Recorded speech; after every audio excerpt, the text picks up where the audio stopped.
Salam, Bapak Ibu, saudara-saudaraku yang kasih, selamat bertemu kembali dengan saya, Suhendra J. Jalimun. Pada hari ini kembali kita akan bahas kebenaran firman Tuhan. Bagaimana kita memahami firman Allah dengan baik. Karena banyak orang bertanya pada saya bagaimana cara menguji apakah saya sudah terima Roh Kudus atau belum. Untuk itu kita terlebih dahulu berdoa sebelum kita membahasnya lebih lanjut. Mari kita berdoa. Segala puji, hormat, dan syukur kami panjatkan kehadirat-Mu ya Tuhan, di mana Engkau sudah pimpin peliharakan kami hingga saat ini. Hari ini kami kembali mau membahas kebenaran firman-Mu. Firmanlah kepada kami, berikan pengertian kepada kami. Urapi hamba-Mu yang akan menyampaikan kebenaran firman-Mu, sehingga nyata Tuhan kebenaran firman-Mu dapat kami terima dengan baik, dapat kami mengerti dengan baik, sehingga kami juga Tuhan bukan hanya mendengar firman-Mu, tapi kami juga memiliki pengalaman bersama dengan Engkau, yaitu menerima urapan Roh Kudus. Hari ini Tuhan kami siapkan hati kami untuk menyambut kebenaran firman-Mu. Firmanlah kepada kami, karena kami siap untuk mendengarnya.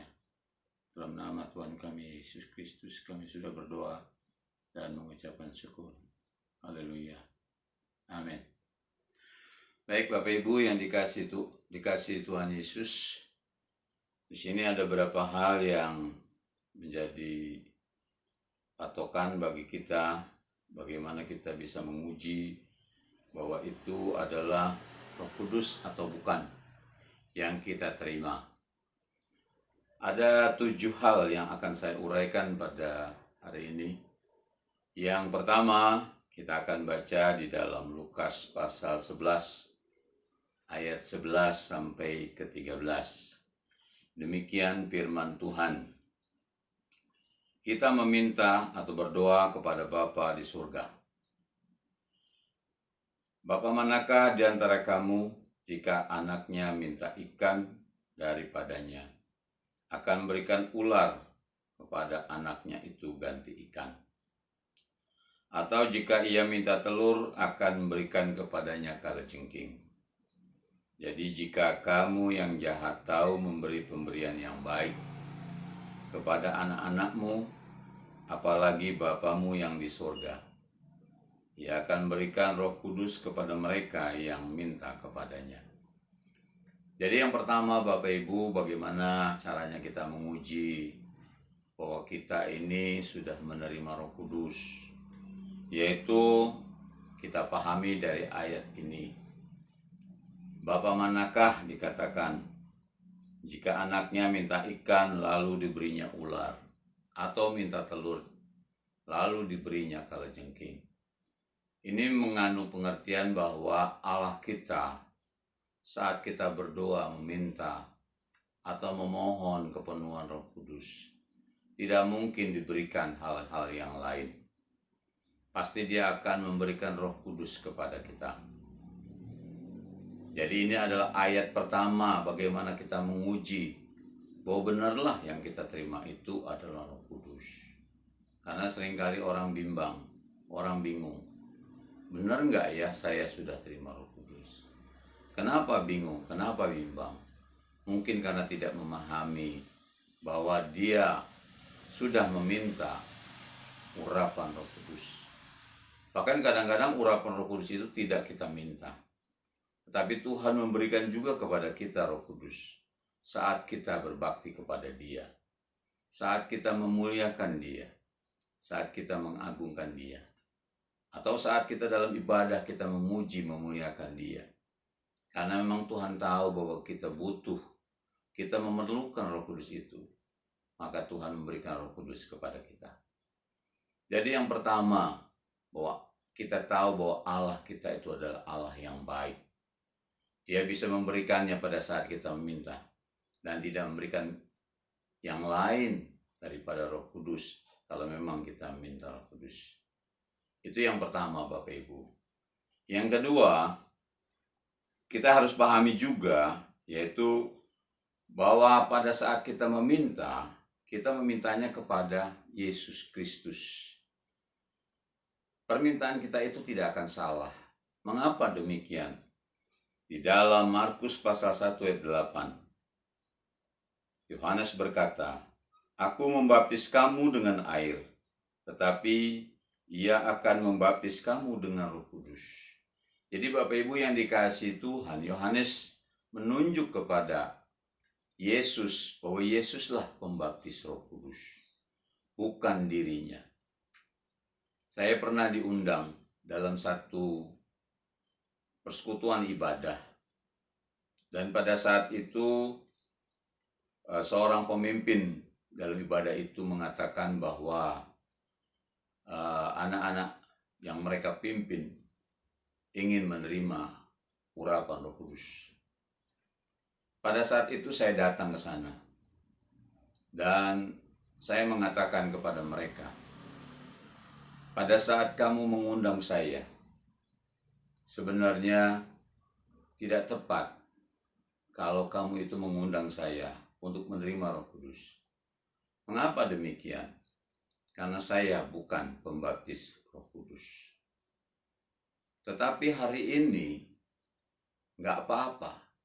Saya datang dan saya mau memberitakan kepada saudara bahwa pembaptis Roh Kudus itu adalah Yesus. Dan itu yang harus kalian tahu. Dan Yesus ada saat ini. Dan kalau kalian percaya dengan sungguh-sungguh, kalian sudah meminta dengan sungguh-sungguh, berdoa dengan sungguh-sungguh, pasti Tuhan akan memberikan Roh Kudus kepadamu. Saya berkata demikian untuk meyakinkan mereka bahwa Allah di dalam Yesus Kristus itu adalah pembaptis Roh Kudus. Dan sementara waktu pada saat itu saya menjelaskan kebenaran firman Allah ini, semua orang pada saat itu memperhatikannya. Dan setelah firman sampaikan, saya berkata kepada mereka, siapa di antara kalian yang ingin menerima Roh Kudus? Pembaptis Roh Kudus ada di sini, yaitu Yesus namanya. Dan Dia tahu hatimu, dan Dia akan membaptis engkau dengan Roh Kudus. Pada saat itu silakan kalian berseru kepada Yesus. Silakan angkat tanganmu. Maka pada saat itu saya berdoa. Saya mengangkat tangan, dan ternyata mereka semua rebah. Dan mereka berkata-kata dengan bahasa roh. Mereka diurapi Roh Kudus. Dan mereka merasakan sukacita yang besar yang mereka rasakan. Benarlah pada saat itu bahwa pembaptis Roh Kudus adalah Yesus, seperti yang Yohanes katakan. Jadi Bapak Ibu, kalau Bapak Ibu meminta Roh Kudus kepada Yesus, maka Dia pasti akan memberikannya kepada Bapak Ibu sekalian. Ini adalah tanda yang pertama, supaya kita mampu menguji. Mungkin ada juga hamba-hamba Tuhan yang bingung bagaimana cara menguji orang yang sudah terima Roh Kudus atau belum. Sebab takut-takut yang mereka terima itu bukan Roh Kudus, tapi roh setan, roh iblis, dan yang lainnya.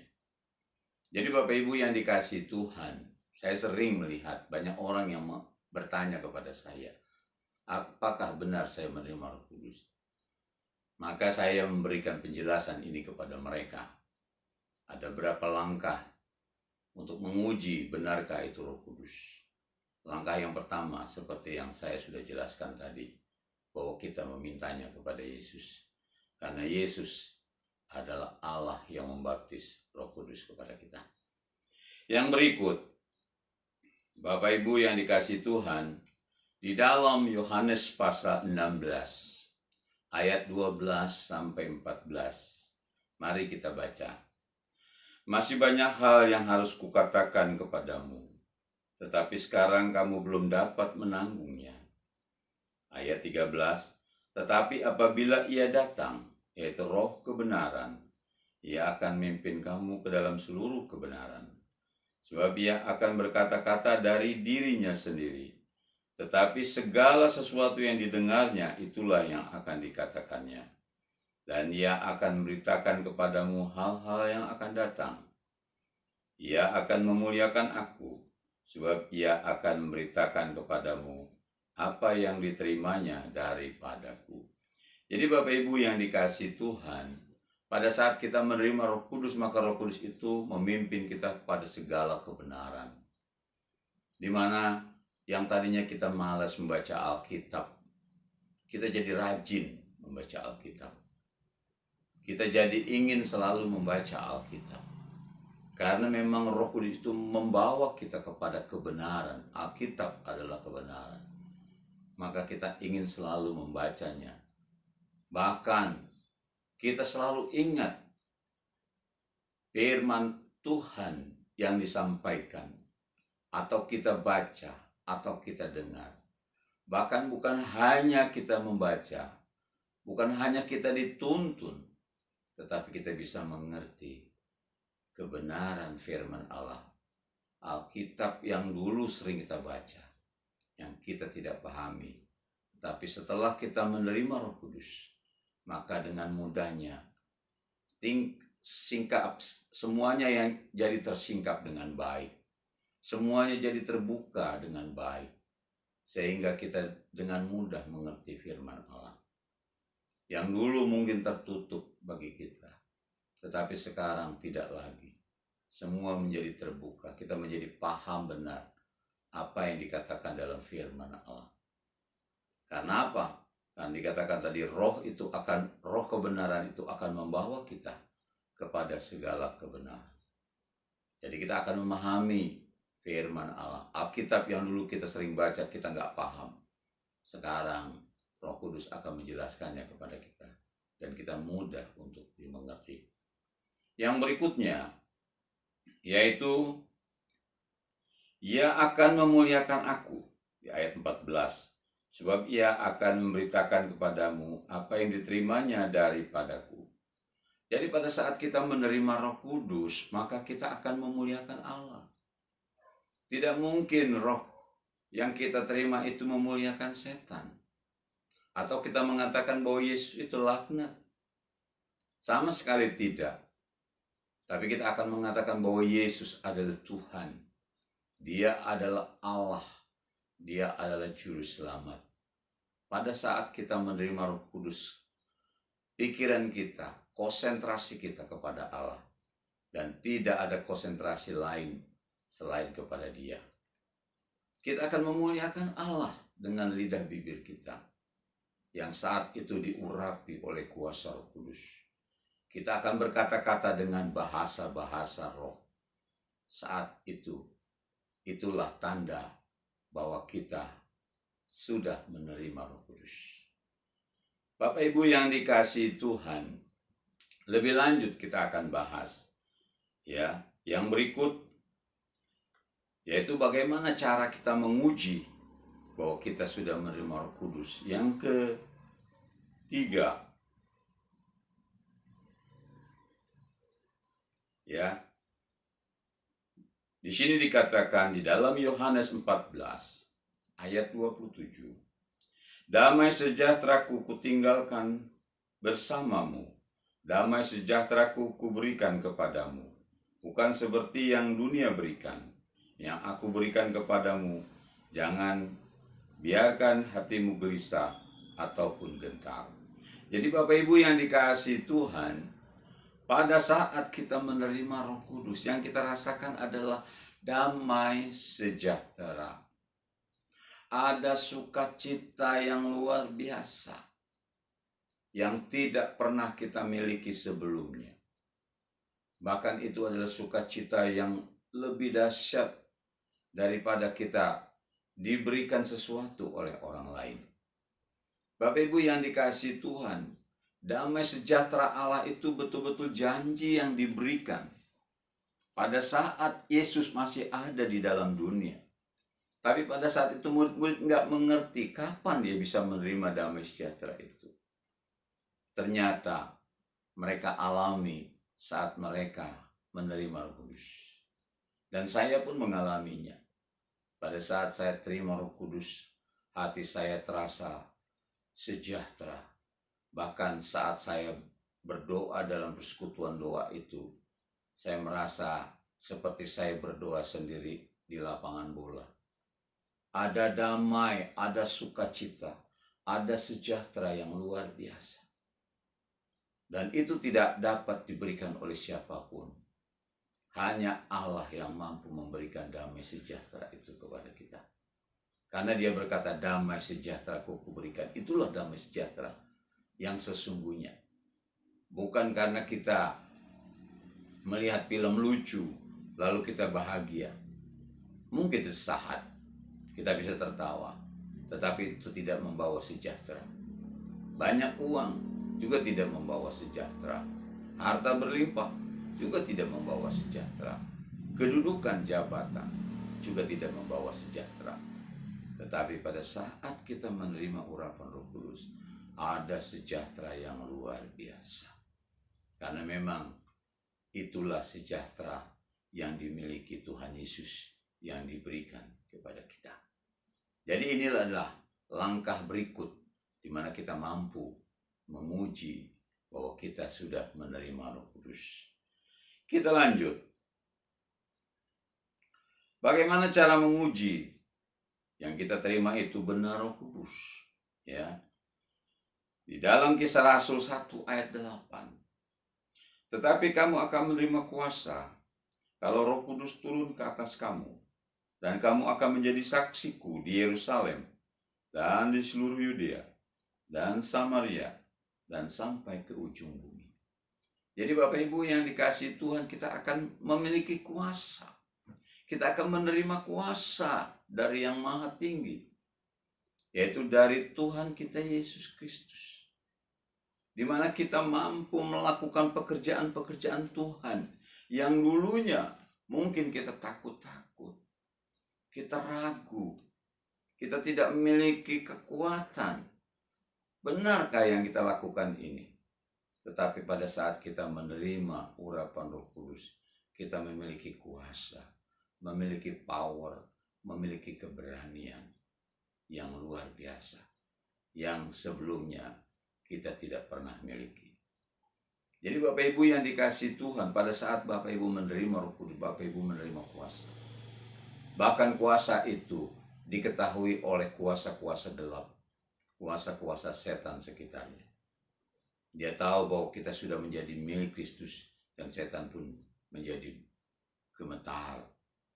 Saya mengalami di mana saat saya menerima urapan Roh Kudus, dan saat itu ada orang kerasukan dan saya mengusirnya, dan ternyata setan itu keluar di dalam nama Tuhan Yesus Kristus. Dan itu saya alami sendiri. Dan mungkin juga ada Bapak Ibu Saudara yang sudah mengalami hal itu. Mungkin bukan cuma itu, mungkin juga mendoakan orang yang sakit, yang saat itu mungkin sulit untuk disembuhkan. Tetapi pada saat saudara berdoa, maka orang itu bisa menjadi sembuh. Kenapa demikian? Karena firman Tuhan berkata, ya, apabila ia datang, yaitu Roh Kudus, dia akan memberikan kepada kita kuasa yang dahsyat, yang luar biasa. Ya, kita akan menerima kuasa kelak, ya, apabila Roh Kudus turun ke atas kita. Jadi Bapak Ibu yang sudah menerima Roh Kudus, yakinlah bahwa kuasa Roh Kudus, kuasa Allah menyertai Bapak Ibu. Jangan takut lagi kalau disuruh berdoa buat orang yang sakit. Pasti kuasa Allah menyertai saudara.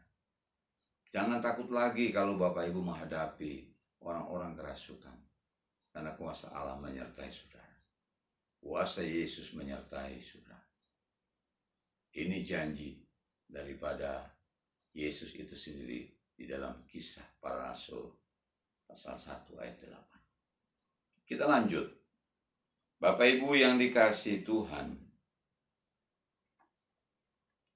bagaimana cara menguji yang berikutnya? Ya. Nah, kita akan baca di dalam Markus pasal 16 ayat yang ke-17. Demikian firman Tuhan. kita akan berkata-kata dengan bahasa-bahasa yang baru. Betulkah itu? Ya. Demikian firman Tuhan. Tanda-tanda ini akan menyertai orang-orang percaya.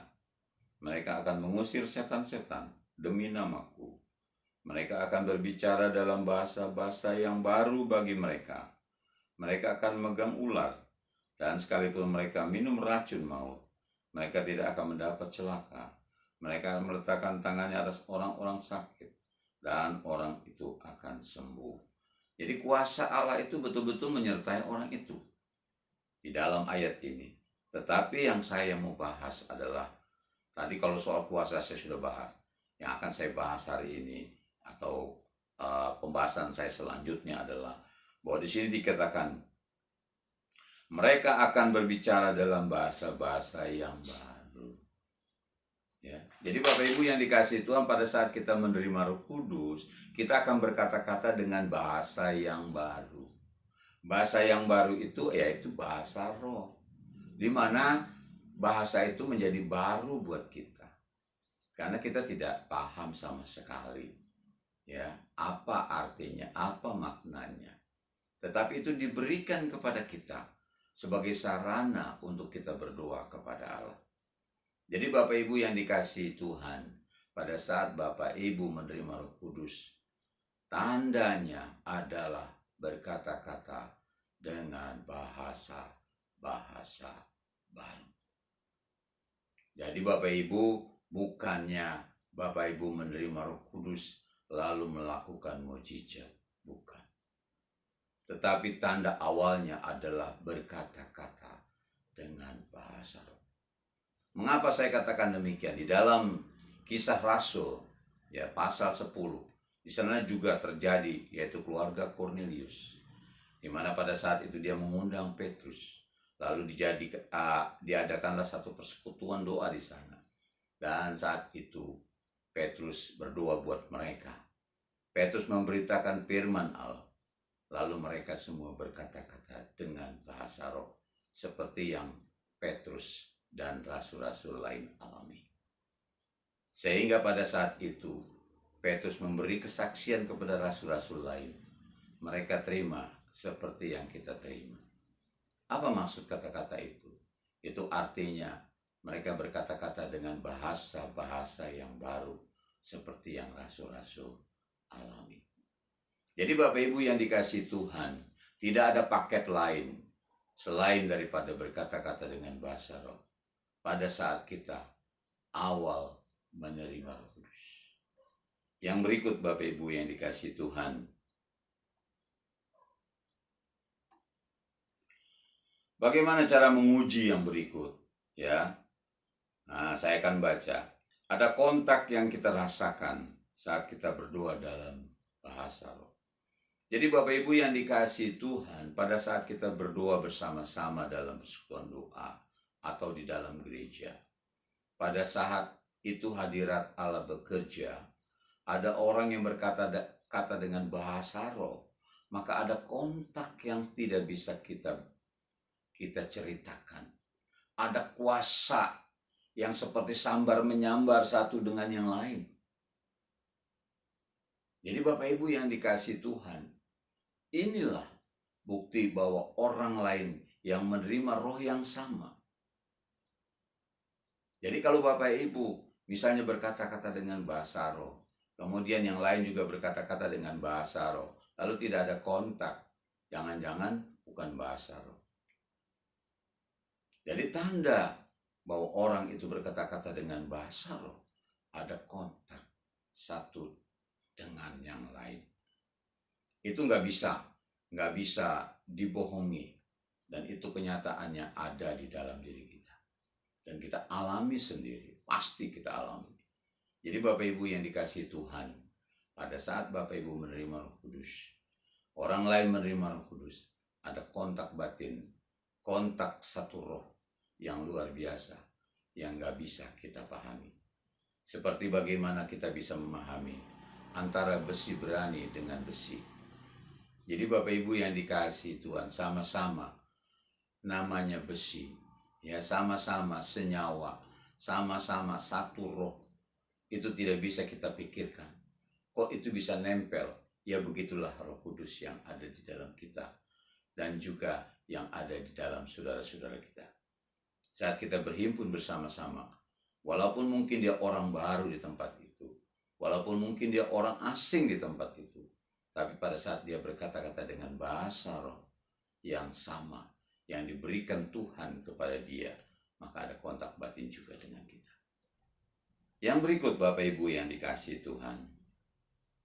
Ya, bagaimana cara mengujinya? Ya, di dalam Efesus 1 ayat 13 dikatakan demikian firman Tuhan. Dalam Dia kamu juga, karena kamu telah mendengar firman kebenaran, yaitu Injil keselamatanmu. Di dalam Dia kamu juga, ketika kamu percaya, dimeteraikan dengan Roh Kudus yang dijanjikannya itu. Jadi Bapak Ibu yang dikasihi Tuhan, pada saat kita menerima Roh Kudus, ya, itu tanda bahwa kita itu percaya. Jadi jangan kita balik Bapak Ibu. Ya, pada saat kita percaya seolah-olah kita sudah menerima Roh Kudus. Ya, percaya di sini bukan berarti percaya pengakuan kita. Ya, aku percaya kepada Allah Bapa, aku percaya kepada Yesus Kristus, bukan itu. Tetapi percaya di sini adalah pengakuan Allah terhadap kita. Seperti pada saat Tuhan Yesus dibaptis Roh Kudus di Sungai Yordan. Inilah anakku, kepadanya lah aku berkenan. Jadi Bapak Ibu yang dikasihi Tuhan, percaya yang dimaksud adalah pengakuan dari Allah itu sendiri. Jadi jangan kita mengatakan saat saya percaya maka saya sudah terima Roh Kudus. Walaupun saya tidak memiliki tanda bahwa saya berkata-kata dengan bahasa roh. Ini keliru pemahamannya. Jadi Bapak Ibu yang dikasihi Tuhan jangan sampai salah paham. Tapi kalau salah paham nanti Bapak Ibu pakai ayat ini untuk pembenaran diri sendiri. Apalagi kalau Bapak Ibu belum menerima Roh Kudus, maka Bapak Ibu tidak akan pernah menerima Roh Kudus. Tetapi pada saat Bapak Ibu mengerti, memahami bahwa pada saat Bapak Ibu menerima Roh Kudus, maka pada saat itu Bapak Ibu berkata-kata dengan bahasa roh. Dan pada saat itulah yang sebenarnya Bapak Ibu percaya. Bapak Ibu yang dikasihi Tuhan, kita akan bahas yang berikutnya. Ya, jadi kita perlu paham bahwa kita menerima Roh Kudus itu bukan karena perbuatan kita, tapi karena kasih karunia Allah kepada kita. Dan ada rencana penyelamatan di dalam urapan Roh Kudus itu. Mengapa demikian? Karena Roh Kudus adalah jaminan dalam kehidupan kita untuk kita memperoleh kehidupan yang kekal. Jadi Bapak Ibu yang dikasihi Tuhan, kita belajar memahami dari 7 hal yang saya sudah uraikan tadi. Bagaimana kita menguji bahwa kita sudah menerima Roh Kudus atau belum. Saya berharap Bapak Ibu bisa memahami hal ini. Dan mungkin dapat digunakan juga untuk melihat atau menguji orang lain. Benarkah orang itu terima Roh Kudus? Atau ada orang yang bertanya kepada Bapak Ibu mampu menjelaskan. Jadi saya ulangi sekali lagi, ya, bahwa apabila kita menerima Roh Kudus, jangan ragu, karena kita memintanya dengan sungguh-sungguh kepada Bapa, dan itu pasti benar. Ya, jadi Bapak Ibu, hari ini saya akan berdoa buat Bapak Ibu yang mungkin masih ragu. Apakah saya sudah terima Roh Kudus atau belum? Ataukah saat ini saya berkata-kata dengan bahasa roh, kok bahasa rohnya sama semua? Alat ujinya masih ada. Dan tadi di ayat-ayat berikutnya, apakah ada semuanya di dalam kehidupan Bapak Ibu? Kalau Bapak Ibu hanya berkata-kata dengan bahasa roh, dengan bahasa yang sama, lalu penguji-penguji lainnya itu tidak ada, maka sebenarnya Bapak Ibu belum terima Roh Kudus. Oleh sebab itu Bapak Ibu yang dikasih Tuhan, alami, ya, jangan ikut-ikutan. Jangan kalau ada orang berkata-kata dengan bahasa roh, ikut-ikut seperti itu. Karena saya pernah cerita dan ternyata ada seorang pendeta bercerita kepada saya sebelum dia juga menerima Roh Kudus. Pada saat dia datang satu gereja dan saat itu ada urapan Roh Kudus bekerja. Dalam gereja itu ada orang berkata-kata dengan bahasa-bahasa roh. Lalu dia juga ikut-ikutan.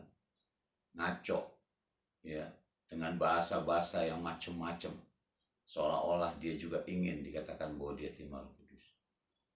Tetapi pada saat itu dia memberikan pengakuan kepada saya bahwa dia sebenarnya belum terima Roh Kudus. Tetapi dia ingin terima Roh Kudus. Maka pada saat itu saya mengajak dia berdoa. Saya katakan, hari ini Tuhan mau membaptis engkau dengan Roh Kudus. Saat saya ajak berdoa, pada saat itu dia benar-benar berkata-kata dengan bahasa. Dan saat itu dia alami kuasa Allah yang luar biasa. Lalu dia cerita, saya merasakan damai sejahtera. Saya merasakan sukacita. Dan benar apa yang Bapak katakan kepada saya. Hari ini saya mengalami. Saya tidak ikut-ikutan lagi. Apa yang orang katakan. Bahasa yang sama, saya tidak ikut-ikut lagi. Kenapa demikian? Karena pada saat saya menerima Roh Kudus, saya berkata-kata dengan berbagai-bagai bahasa. Jadi bukan cuma satu. Bapak Ibu yang dikasihi Tuhan, marilah siapkan hati, siapkan pikiran kita, siapkan tubuh kita untuk menerima Roh Kudus. Saya akan berdoa buat Bapak Ibu sekalian. Sementara mungkin ada yang melihat tayangan ini, saya akan berdoa buat saudara, supaya saudara juga menerima urapan Roh Kudus. Mari kita berdoa. Segala puji, hormat, dan syukur kami panjatkan kehadirat-Mu ya Tuhan. Mungkin hari ini kami hamba-Mu berdoa Tuhan buat mereka yang mungkin melihat tayangan ini. Biarlah mereka boleh menerima urapan Roh Kudus. Karena urapan Roh Kudus adalah janji bagi buat semua orang yang percaya kepada-Mu. Hari ini Tuhan, biarlah hamba-Mu menumpangkan tangan atas mereka. Dan mereka boleh berkata-kata dengan bahasa roh. Mereka boleh menerima urapan Roh Kudus. Mereka boleh merasakan damai sejahtera. Mereka boleh memiliki power, kuasa yang luar biasa dan dahsyat. Sehingga mereka dapat menjadi saksi-saksi Tuhan. Ajar mereka Tuhan untuk mengerti kebenaran firman-Mu. Urapi mereka dengan kuasa Roh Kudus. Di dalam nama Tuhan Yesus Kristus. Hamba-Mu sudah berdoa. Hamba-Mu sudah menyelesaikan kebenaran firman. Terpujilah nama-Mu kekal sampai selama-lamanya. Haleluya. Haleluya. Amin. Salam. Tuhan Yesus memberkati.